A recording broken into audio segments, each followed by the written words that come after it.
ಮಾಡಿ ಆಯಿತು, ಎಷ್ಟೋ ವಿಧದ ಶಾಂಪುಗಳನ್ನು ಟ್ರೈ ಮಾಡಿ ಆಯಿತು, ಆದರೂ ರಿಸಲ್ಟ್ ಸಿಗ್ತಾ ಇಲ್ಲ. ಅದು ಎಸ್ಪೆಷಲಿ ಒಂದು 30 ವರ್ಷ ಆಯಿತು ಅಂತಂದರೆ ಹೇರ್ ಫಾಲ್ ಇನ್ನೂ ಜಾಸ್ತಿ ಆಗಿರುತ್ತೆ. ಹಾಗಾದರೆ ಇದೆಲ್ಲ ಯಾವುದೂ ಬೇಡ. ಮನೆಯಲ್ಲಿ ಕೆಲವೊಂದು ಸಿಂಪಲ್ ಟಿಪ್ಸನ್ನು ನಾವು ಫಾಲೋ ಮಾಡಬೇಕು. ಅದು ನಮಗೆ ರೆಗ್ಯುಲರ್ ಆಗಿ ಮಾಡೋ ಥರ ಇರಬೇಕು, ಸುಲಭವಾಗಿರಬೇಕು ಮತ್ತು ಬೆಸ್ಟ್ ರಿಸಲ್ಟ್ ಕೊಡಬೇಕು ಅಂತ ನೀವೇನಾದರೂ ಅಂದ್ಕೊಂಡಿದ್ರೆ, ಅದು ಎಸ್ಪೆಷಲಿ ಈ ಹೇರ್ ಫಾಲನ್ನು ಕಂಪ್ಲೀಟಾಗಿ ಒಂದು ವಾರದಲ್ಲಿ ಅಥವಾ ಒಂದು 10 ದಿನದೊಳಗಡೆ ಕಂಪ್ಲೀಟಾಗಿ ಸ್ಟಾಪ್ ಮಾಡಲಿಕ್ಕೆ ಬೆಸ್ಟ್ ಮನೆಮದ್ದುಗಳು ಏನಾದರೂ ನೀವು ಹುಡುಕ್ತಾ ಇದ್ದರೆ ಈ ವಿಡಿಯೋನ ಮಿಸ್ ಮಾಡದೆ ಪೂರ್ತಿಯಾಗಿ ನೋಡಿ. ಯಾಕಂತಂದರೆ ಇದರಲ್ಲಿ ಒಂದು ತುಂಬ ಎಫೆಕ್ಟಿವ್ ಆಗಿರುವಂಥದ್ದು, ತುಂಬ ಸೇಫ್ ಆಗಿರುವಂಥದ್ದು, ಯಾರು ಬೇಕಾದರೂ ಫಾಲೋ ಮಾಡಲಿಕ್ಕೆ ಸುಲಭವಾಗಿರುವಂಥದ್ದು, ಮತ್ತು ನಾನು ಇದನ್ನ ಫಾಲೋ ಮಾಡಿ ಬೆಸ್ಟ್ ರಿಸಲ್ಟ್ ಪಡ್ಕೊಂಡಿರೋದಕ್ಕೆ ಕೆಲವೊಂದು ಮನೆಮದ್ದುಗಳನ್ನು ನಾನು ನಿಮಗೆ ಹೇಳ್ತಾ ಇದ್ದೇನೆ, ಮತ್ತು ಕೆಲವೊಂದು ಸ್ಟೆಪ್ಸನ್ನು ಕೂಡ ನಾನು ಹೇಳ್ತಾ ಇದ್ದೇನೆ. ಕ್ಲೀನಾಗಿ ವಿಡಿಯೋನ ನೋಡಿ, ಕ್ಲೀನಾಗಿ ಸ್ಟೆಪ್ಸನ್ನು ಫಾಲೋ ಮಾಡಿ. ಯಾಕಂತಂದರೆ ಎಲ್ಲ ಸ್ಟೆಪ್ಸು ತುಂಬ ಸಿಂಪಲ್ ಆಗಿದೆ. ನಾನು ಹೇಳಿದ ರೀತಿಯಲ್ಲಿ ನೀವು ಮಾಡಿದರೆ 1ರಿಂದ 10 ದಿನದ ಒಳಗಡೆ ಹೇರ್ ಫಾಲ್ ಅನ್ನುವಂಥ ಪ್ರಾಬ್ಲಮ್ ಇದೆಯಲ್ವ, ಅದು ಕಂಪ್ಲೀಟಾಗಿ ನಿಮಗೆ ಸ್ಟಾಪ್ ಆಗೋಗುತ್ತೆ. ನಾನು ಎಕ್ಸ್ಪೀರಿಯನ್ಸ್ ಮಾಡಿ ನಿಮಗೆ ಹೇಳ್ತಾ ಇರುವಂಥದ್ದು. ಹಾಗಾದರೆ ಏನು ಮಾಡಬೇಕು? ಫಸ್ಟ್ ನಾನು ಹೇಳ್ತೀನಿ, ಫ್ರೀಯಾಗಿ ಮಾಡುವಂಥದ್ದು. ಒಂದು, ತುಂಬ ಚೆನ್ನಾಗಿ ನಿದ್ದೆ ಮಾಡಬೇಕು. ಎಷ್ಟೇ ಸ್ಟ್ರೆಸ್ ಇರಲಿ ಅಥವಾ ಎಷ್ಟೇ ಟೆನ್ಷನ್ಸ್ ಇರಲಿ, ಮಲಗೋ ಹೊತ್ತಲ್ಲಿ ನೀವು ಯಾವುದನ್ನು ತಲೆಗೆ ತಗೋಬೇಡಿ. ಡೇ ಟೈಮಲ್ಲಿ ಅದ್ರ ಬಗ್ಗೆ ಯೋಚಿಸಿ ಅದಕ್ಕೆ ಸೊಲ್ಯೂಷನನ್ನು ಪಡ್ಕೊಳ್ಳಿ, ಏನು ಬೇಕಾದರೂ ಮಾಡಿ. ಮಲಗೋ ಟೈಮಲ್ಲಿ ಜಸ್ಟ್ ಮಲಗಿ ತುಂಬ ನಿದ್ದೆ ಮಾಡಿ. ನಿದ್ದೆ ಮಾಡೋದು ಕೂಡ ಹೇರ್ ಫಾಲನ್ನು ಸ್ಟಾಪ್ ಮಾಡಲಿಕ್ಕೆ ತುಂಬ ಅಂತಂದರೆ ತುಂಬ ಮುಖ್ಯ. ಮಿನಿಮಮ್ ನಾವು ದೊಡ್ಡವರು 30 ವರ್ಷದ ನಂತರದವರು 7 ಗಂಟೆ ದಿನಕ್ಕೆ ನಿದ್ದೆ ಮಾಡಲೇಬೇಕು. 2ನೇದು, ತುಂಬ ಚೆನ್ನಾಗಿ ನೀರು ಕುಡೀರಿ. 3ನೇದು, ಈಗ ನಾನು ಫಸ್ಟ್ ನಿಮಗೆ ಇಂಟೇಕ್ ಅನ್ನು ಹೇಳ್ತಾ ಇದ್ದೇನೆ. ಇನ್ನೊಂದು ಏನು ಅಂತಂದರೆ, ಹಾಲು, ಮೊಸರು, ಮಜ್ಜಿಗೆ, ದಿನಕ್ಕೆ 1 ಲೋಟ ಮಜ್ಜಿಗೆ, 1 ಕಪ್ಪಷ್ಟು ಮೊಸರು ಅಥವಾ 1 ಲೋಟ ಹಾಲನ್ನು ನೀವು ಕುಡಿಯೋದ್ರಿಂದ ಹೇರ್ ಗ್ರೋತಿಗೆ ತುಂಬ ಒಳ್ಳೆಯದು. ತಲೆ ಕೂದಲಿಗೆ ಬೇಕಾಗಿರುವಂಥ ಎಲ್ಲ ಪೋಷಕಾಂಶಗಳನ್ನು ಕೊಡುತ್ತೆ. ತಲೆ ಕೂದಲು ತುಂಬ ಚೆನ್ನಾಗಿರೋ ಥರ ನೋಡ್ಕೊಳ್ಳುತ್ತೆ. ಒಂದು ಮೊಟ್ಟೆ ತಿನ್ನುವಂಥ ಅಭ್ಯಾಸ ಇದ್ದರೆ, ಮೊಟ್ಟೆ ತಿನ್ನುವವರಾಗಿದ್ದರೆ ನೀವು ದಿನಕ್ಕೊಂದು ಮೊಟ್ಟೆ ಅಥವಾ ವಾರಕ್ಕೊಂದು 3ರಿಂದ 5 ಮೊಟ್ಟೆ ತಿನ್ನೋದು ಕೂಡ ಹೇರ್ ಫಾಲ್ ಸ್ಟಾಪ್ ಆಗಲಿಕ್ಕೆ ಒಳ್ಳೆಯ ಮನೆಮದ್ದು. ಹೇರ್ ಗ್ರೋತಿಗೆ ಕೂಡ ತುಂಬ ಒಳ್ಳೆಯದು. ಇದೆಲ್ಲ ನಾವು ತುಂಬ ಸುಲಭವಾಗಿ ಮಾಡುವಂಥದ್ದು. ಈಗ ಒಂದು ಅತ್ಯದ್ಭುತವಾಗಿರುವಂಥ ಮನೆಮದ್ದು ಹೇಳ್ತೀನಿ, ತುಂಬ ಎಫೆಕ್ಟಿವ್, ತುಂಬ ಸಿಂಪಲ್. ಇದು ಏನು? ವಾರಕ್ಕೆ 3 ಸರಿ ನಾವು ಹೆಡ್ ಮಸಾಜ್ ಮಾಡಬೇಕು ಒಂದು ಒಳ್ಳೆಯ ಆಯಿಲಿಂದ. ಆ ಆಯಿಲನ್ನು ನೀವು ಮನೆಯಲ್ಲೇ ರೆಡಿ ಮಾಡ್ಕೋಬೋದು. ಹಾಗಾದರೆ ಆ ಆಯಿಲ್ ಯಾವುದು, ಅದನ್ನ ಹೇಗೆ ಮಾಡೋದು? ಅದನ್ನ ಮಾಡೋದು ತುಂಬ ಸುಲಭವಾಗಿದೆ. ಇದನ್ನ ಮಾಡೋದಕ್ಕೆ ನಮಗೆ ಬೇಕಾಗಿರುವಂಥದ್ದು ಸ್ವಲ್ಪ ತೆಂಗಿನೆಣ್ಣೆ, ಸ್ವಲ್ಪ ಹರಳೆಣ್ಣೆ, ಸ್ವಲ್ಪ ಆಲಿವ್ ಆಯಿಲ್ ಅಂತ ಬರುತ್ತೆ, ಅದು ಇಷ್ಟೇ. ಏನು ಮಾಡಬೇಕು? 2 ಚಮಚದಷ್ಟು ತೆಂಗಿನೆಣ್ಣೆ, 1 ಚಮಚದಷ್ಟು ಹರಳೆಣ್ಣೆ ಮತ್ತು 1 ಚಮಚದಷ್ಟು ಆಲಿವ್ ಆಯಿಲ್. ಇಷ್ಟನ್ನು ನೀವು ತಗೊಳ್ಳಿ, ಒಂದು ಬೌಲಿಗೆ ಹಾಕೊಳ್ಳಿ. ಅದನ್ನು ಲೈಟಾಗಿ ಬಿಸಿ ಮಾಡ್ಕೊಳ್ಳಿ. ಉಗುರು ಬೆಚ್ಚಗೆ ಮಾಡಿದರೆ ಸಾಕು. ಯಾವಾಗಲೂ ನಾವು ಕೋಲ್ಡ್ ಆಯಿಲ್ಗಳನ್ನು ತಲೆಗೆ ಹಚ್ಚೋಕೆ ಹೋಗಬಾರ್ದು. ಅದೊಂದು ಸ್ವಲ್ಪ ಬಿಸಿ ಇರಬೇಕು. ಆವಾಗಲೇ ಬ್ಲಡ್ ಸರ್ಕ್ಯುಲೇಷನನ್ನು ತಲೆಯಲ್ಲಿ ತುಂಬ ಚೆನ್ನಾಗಿ ಮಾಡುತ್ತೆ. ಫಸ್ಟ್ ಇದೊಂಚೂರು ಬಿಸಿ ಮಾಡ್ಕೊಂಡಿರಲ್ವ, ನೀವು ಏನಂತಂದರೆ ತೆಂಗಿನೆಣ್ಣೆ ಸ್ವಲ್ಪ ಜಾಸ್ತಿ, ಆಲಿವ್ ಆಯಿಲ್ ನೀವು ತೆಂಗಿನೆಣ್ಣೆ ಎಷ್ಟು ತಗೊತೀರೋ ಅದರ ಅರ್ಧದಷ್ಟು ಆಲಿವ್ ಆಯಿಲ್ ಮತ್ತು ಹರಳೆಣ್ಣೆನ ಉಪಯೋಗ ಮಾಡ್ಕೊಳ್ಳಿ. ತೆಂಗಿನೆಣ್ಣೆ ತಲೆ ಕೂದಲಿಗೆ ಬೇಕಾಗಿರುವಂಥ ಎಲ್ಲ ಪೋಷಕಾಂಶಗಳನ್ನು ಕೊಡುತ್ತೆ. ಹರಳೆಣ್ಣೆ ತಲೆ ಕೂದಲಿನ ಬುಡ ಇರುತ್ತಲ್ವ, ಅದನ್ನ ಹೇರ್ ರೂಟ್ಸ್ ಅಂತ ಏನು ಹೇಳ್ತೀವಿ ನೋಡಿ, ಅದನ್ನ ಸ್ಟ್ರಾಂಗ್ ಮಾಡುತ್ತೆ, ಸ್ಟ್ರೆಂಥನ್ ಮಾಡುತ್ತೆ. ಹೇರ್ ರೂಟ್ಸ್ ಸ್ಟ್ರಾಂಗ್ ಆಯಿತು, ಸ್ಟ್ರೆಂಥನ್ ಆಯಿತು ಅಂತಂದರೆ ಹೇರ್ ಫಾಲ್ ಸ್ಟಾಪ್ ಆಗೋಗುತ್ತೆ.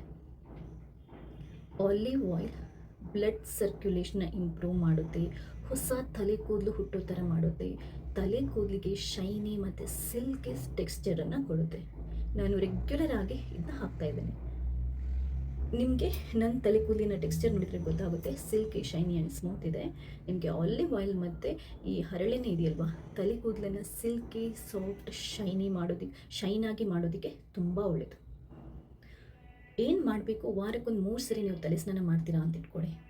ತಲೆ ಸ್ನಾನ ಮಾಡೋದಕ್ಕೆ 1 ಗಂಟೆ ಅಥವಾ 2 ಗಂಟೆ ಮುಂಚೆ ಈ ಆಯಿಲನ್ನು ನಾನು ಹೇಳಿರೋ ಮೆಥಡಲ್ಲಿ ಲೈಟಾಗಿ ಬಿಸಿ ಮಾಡಿಕೊಂಡು ತಲೆ ಕೂದಲಿಗೆ ಹಚ್ಚಿ 5 ನಿಮಿಷ, ಮಿನಿಮಮ್ 5 ನಿಮಿಷ ನೀವು ಬೆರಳಿಂದ ಮಸಾಜ್ ಮಾಡ್ಕೊಳ್ಳೇಬೇಕು. ಆವಾಗ ಏನಾಗುತ್ತೆ, ಬ್ಲಡ್ ಸರ್ಕ್ಯುಲೇಷನ್ ತುಂಬ ಚೆನ್ನಾಗಾಗುತ್ತೆ. ದಿನಕ್ಕೆ 5 ನಿಮಿಷ ತಲೆ ಕೂದಲನ್ನು ಸಿಂಪಲಾಗಿ ಮಸಾಜ್ ಮಾಡೋದ್ರಿಂದ ಕೂಡ ಹೇರ್ ಫಾಲ್ ಸ್ಟಾಪ್ ಆಗುತ್ತೆ ಅಂತ ಹೇಳ್ತಾರೆ. ನಂಬ್ತೀರಾ ನೀವು? ಹೌದು, ಯಾಕಂತಂದರೆ ಫಸ್ಟ್ ಟೈಮ್ ನೀವು ಈ ಥರ ಮಾಡಿದಾಗ ಒಂದು 5 ನಿಮಿಷ ಹೆಡ್ ಮಸಾಜ್ ಮಾಡಿದಾಗ ನಿಮಗೆ ಸ್ವಲ್ಪ ಡೆಲಿಕೇಟ್ ಇರುವಂತಹ ತಲೆ ಕೂದಲು ಉದುರಿದ ಹಾಗೆ ಅನಿಸುತ್ತೆ. ಡೆಲಿಕೇಟ್ ಇರುವಂತಹ ತಲೆ ಕೂದಲು ಹೋಗುತ್ತೆ, ಆದರೆ ನೀವು ಪ್ಯಾನಿಕ್ ಆಗುವಂಥ ಅವಶ್ಯಕತೆ ಇಲ್ಲ. ಫಸ್ಟ್ ಸರಿ ಮಾಡಿದಾಗ ನಿಮ್ಗಾಗುತ್ತೆ, ನನಗೆ ಕೂಡ ಆ ಥರ ಆಗಿದೆ, ಆದರೆ ಏನು ಪ್ರಾಬ್ಲಮ್ ಇಲ್ಲ. 2 ಗಂಟೆ ಬಿಟ್ಟು ಉಗುರು ಬೆಚ್ಚಗಿನ ನೀರಲ್ಲಿ ಮೈಲ್ಡ್ ನ್ಯಾಚುರಲ್ ಬೆಸ್ಟ್ ಶಾಂಪೂನ ಹಾಕಿ ತಲೆಯನ್ನು ಸ್ನಾನ ಮಾಡ್ಕೊಳ್ಳಿ. ಓವರಾಗಿ ಶಾಂಪೂ ಹಾಕಬೇಡಿ, ತುಂಬ ಬಿಸಿ ನೀರನ್ನು ಉಪಯೋಗ ಮಾಡಬೇಡಿ. ಅದಾದ ನಂತರ ತಲೆ ಕೂದಲನ್ನು ಒರೆಸಿ ಕ್ಲೀನಾಗಿ ಡ್ರೈ ಆಗಲಿಕ್ಕೆ ಬಿಡಿ. ಯಾವುದೇ ಕಾರಣಕ್ಕೆ ಒದ್ದೆ ತಲೆ ಕೂದಲನ್ನು ಬಾಚಲಿಕ್ಕೆ ಅಥವಾ ಒದ್ದೆ ತಲೆ ಕೂದಲನ್ನು ಕಟ್ಟಲಿಕ್ಕೆ ಹೋಗಬೇಡಿ. ಒದ್ದೆ ತಲೆ ಕೂದಲನ್ನು ಬಾಚೋದ್ರಿಂದ, ಒದ್ದೆ ತಲೆ ಕೂದಲನ್ನು ನಾವು ಟೈಟಾಗಿ ಕಟ್ಟೋದ್ರಿಂದ ಕೂಡ ಏನಾಗುತ್ತೆ, ತಲೆ ಕೂದಲು ಬೇಗ ಉದುರುತ್ತೆ. ಹಾಗೆಯೇ ಪ್ರತಿದಿನ ತಲೆ ಸ್ನಾನ ಕೂಡ ಮಾಡಬಾರ್ದು. ತುಂಬ ಬಿಸಿ ಇರುವ ನೀರಲ್ಲಿ ಕೂಡ ತಲೆ ಸ್ನಾನ ಮಾಡಬಾರ್ದು. ಫ್ರೆಶ್ ಆಗಿರುವಂತಹ ಅಂದರೆ ಉಗುರು ಬೆಚ್ಚಗಿನ ನೀರಲ್ಲೇ ತಲೆ ಸ್ನಾನ ಮಾಡಿದರೆ ಒಳ್ಳೆಯದು. ಒಂದು ವಾರಕ್ಕೆ 3 ಸರಿ ಈ ಥರ ಮಾಡೋದ್ರಿಂದ ಫಸ್ಟ್ ವಾಶ್ಗೆ ನಿಮಗೆ ಸ್ವಲ್ಪ ತಲೆ ಕೂದಲು ಉದುರಿದಾಗ ಅನಿಸುತ್ತೆ, ಮಸಾಜ್ ಎಲ್ಲ ಮಾಡಿರ್ತೀರಲ್ವ, ಡೆಲಿಕೇಟ್ ಇರುವಂಥ ತಲೆ ಕೂದಲು ಹೋಗುತ್ತೆ. ಆದರೆ ಸೆಕೆಂಡ್ ವಾಶಿಗೆ ನಿಮಗೆ ತಲೆ ಕೂದಲು ಉದುರೋದು ತುಂಬ ಕಮ್ಮಿ ಆದಾಗ ಅನಿಸುತ್ತೆ. ಒಂದು 3 ಸರಿ 4ನೇ ಸರಿ ಮಾಡಿದಾಗ ತಲೆ ಕೂದಲು ಉದುರೋದು ಕಂಪ್ಲೀಟಾಗಿ ಸ್ಟಾಪ್ ಆಗುತ್ತೆ. ನಾನು ಎಕ್ಸ್ಪೀರಿಯೆನ್ಸ್ ಮಾಡಿದ್ದಕ್ಕೆ ನಿಮಗೆ ಹೇಳ್ತಾ ಇರೋದು. ಈ ಆಲಿವ್ ಆಯಿಲ್, ಕೋಕೋನಟ್ ಆಯಿಲ್ ಅನಂತರ ಹರಳೆಣ್ಣೆ ಮಸಾಜ್ ಅಷ್ಟು ಮ್ಯಾಜಿಕನ್ನು ಮಾಡುತ್ತೆ. ಸಿಂಪಲಾಗಿ ನಾವು ಪ್ರತಿ ಸರಿ ಮಾಡ್ಬೋದು. ವಾರಕ್ಕೆ 3 ಸರಿ ಯಾರು ಬೇಕಾದರೂ ಮಾಡ್ಬೋದು. ನಿಮಗೆ ಮಾರ್ಕೆಟಲ್ಲಿ ಸಿಗುವಂಥ ಯಾವುದೇ ಕಾಸ್ಟ್ಲಿ ಹೇರ್ ಆಯಿಲ್ ಆಗಲಿ ಅಥವಾ ಕಾಸ್ಟ್ಲಿ ಶಾಂಪೂ ಆಗಲಿ ಯಾವುದೂ ಬೇಕಾಗಲ್ಲ. ಸಿಂಪಲ್ ಆಗಿರುವಂಥ ಮೈಲ್ಡ್ ಆಗಿರುವಂಥ ನ್ಯಾಚುರಲ್ ಶಾಂಪೂ, ಮನೆಯಲ್ಲೇ ರೆಡಿ ಮಾಡುವಂಥ ಈ ಒಂದು ಹೇರ್ ಆಯಿಲ್ ಮಸಾಜ್ ಇಷ್ಟಿದ್ರೆ ಸಾಕು.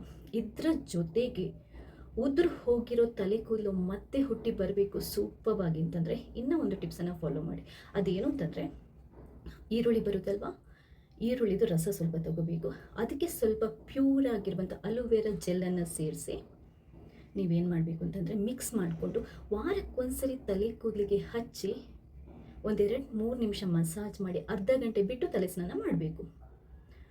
ವಾರಕ್ಕೆ ನೀವು 2 ಸರಿ ಆಯಿಲ್ ಮಸಾಜ್ 1 ಸರಿ ಇದನ್ನ ಮಾಡಿದರೂ ನಡೀತದೆ, ಅಥವಾ 3 ಸರಿ ಆಯಿಲ್ ಮಸಾಜ್ 1 ಸರಿ ಇದನ್ನ ಮಾಡಿದರೂ ನಡೀತದೆ. ಇದು ಕೂಡ ತಲೆ ಕೂದಲಿದು ರೀಗ್ರೋತ್ಗೆ ಅಥವಾ ಮರು ಹುಟ್ಟಲಿಕ್ಕೆ ಮತ್ತೆ ಹುಟ್ಟಿ ಬರಲಿಕ್ಕೆ ತುಂಬ ಸಹಕಾರಿ.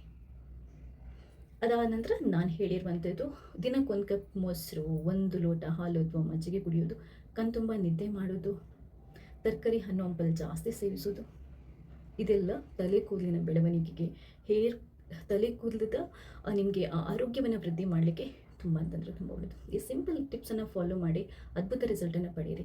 ನೀವು ಈರುಳ್ಳಿ ಕೆಲವರಿಗೆ ತುಂಬ ಸೆನ್ಸಿಟಿವ್ ಸ್ಕಾಲ್ಪ್ ಇರುವವರಿಗೆ ಸ್ವಲ್ಪ ಇರಿಟೇಷನ್ ಆಗ್ಬೋದು. ಅದಕ್ಕೆ ನೀವು ಫಸ್ಟ್ ಅದನ್ನ ಹಚ್ಚುವಾಗ ಪ್ಯಾಚ್ ಟೆಸ್ಟ್ ಮಾಡ್ಕೊಳ್ಳಿ. ನಿಮಗೆ ಆಲಿವ್ ಆಯಿಲ್ ಅಥವಾ ಕೋಕೋನಟ್ ಆಯಿಲ್ ಅಥವಾ ಈ ಹರಳೆಣ್ಣೆ ಇದರದ್ದು ಪ್ಯೂರ್ ಇದರದ್ದು ಲಿಂಕ್ ಬೇಕು ಅಂತಂದರೆ ಈ ಡಿಸ್ಕ್ರಿಪ್ಷನ್ ಬಾಕ್ಸಲ್ಲಿ ಚೆಕ್ ಮಾಡಿ ಈ ವಿಡಿಯೋದು, ಅದರಲ್ಲಿ ಲಿಂಕನ್ನು ಹಾಕಿರ್ತೇನೆ.